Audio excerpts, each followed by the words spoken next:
Alright, in addition to all the hot rod and race car-y, off-roady stuff that we do, we also manufacture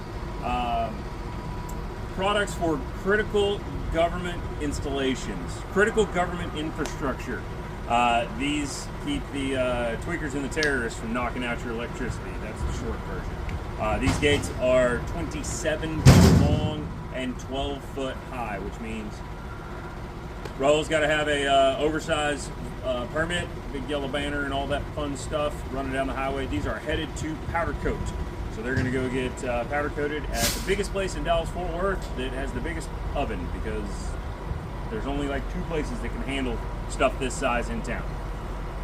We do a lot of fun fabrication. We do a lot of critical infrastructure fabrication.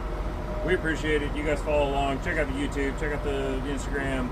Like, subscribe, share, all that fun stuff.